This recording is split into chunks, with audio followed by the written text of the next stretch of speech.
નમસ્તે વિદ્યાર્થી મિત્રો. આજે આપણે વિજ્ઞાન અને ટેકનોલોજી વિષયમાં ધોરણ 8ના વિજ્ઞાન અને ટેકનોલોજી વિષયમાં એક મહત્વનો એકમ ભણીશું.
તો વિદ્યાર્થી મિત્રો, મારું નામ છે નાય નિકુલ વિનોદ કુમાર. હું સ્વામી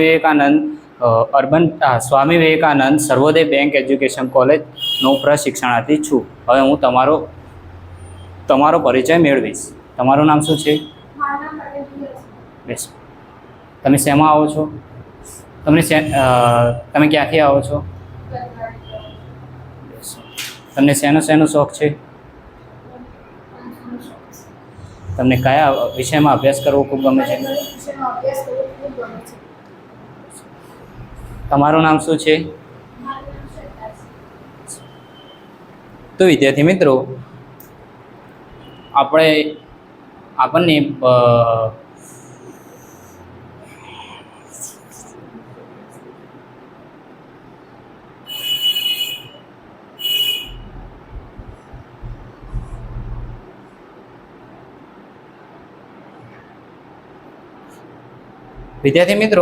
આપણામાંથી કેટલાકને પ્રવાસ કરવાનું ખૂબ જ ગમે છે, અને તે પ્રવાસમાં આપણે અલગ અલગ પ્રકારના વાહનોનો ઉપયોગ કરીએ છીએ. તો બોલો, તમને કયા વાહનમાં પરિવહન કરવું ગમે છે? એ ગાડીને ધીમી કરવા માટે આપણે શેનો ઉપયોગ કરીએ છીએ?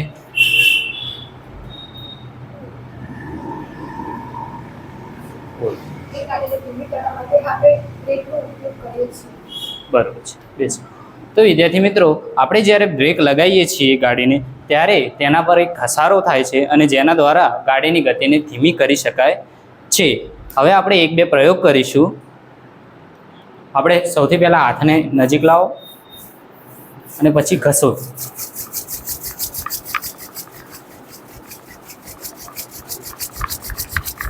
હવે તેને પોતાની આંખ ઉપર મૂકો.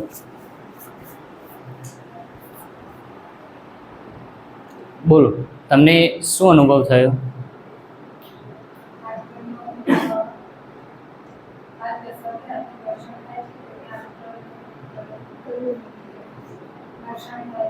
તમે નજીક છો, હાથ ગરમ લાગે છે.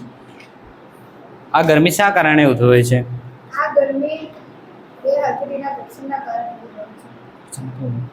બરોબર છે. તો વિદ્યાર્થી મિત્રો, જ્યારે આપણે હાથને ઘસીએ છીએ, તેથી આપણા હાથમાં ગરમી ઉદ્ભવે છે. હવે આપણે એક બીજો પ્રયોગ કરીશું. તમે આવો, આ દિવાસળીને સળગાવો.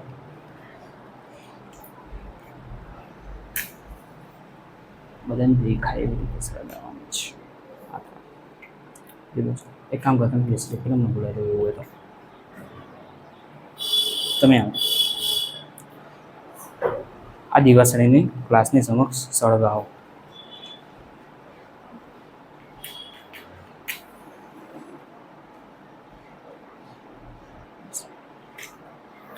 આપણે જોયું કે રિયાએ દિવાસળીને આમ કરીને આમ ઘસી, જેથી દિવાસળી સળગી. તમે શું અવલોકન કર્યું? જ્યારે દિવાસળીને પેટી પર ઘસી તો તેમાં આગ ઉત્પન્ન થઈ. બરાબર. આ આગ શા કારણે ઉદ્ભવી? આખા વાક્યમાં જવાબ આપો. વેરી ગુડ વિદ્યાર્થી મિત્રો. તો આજે આપણે ધોરણ 8ના વિજ્ઞાન અને ટેકનોલોજી વિષયમાં ઘર્ષણ એકમનો અભ્યાસ કરીશું. બંધ કરી.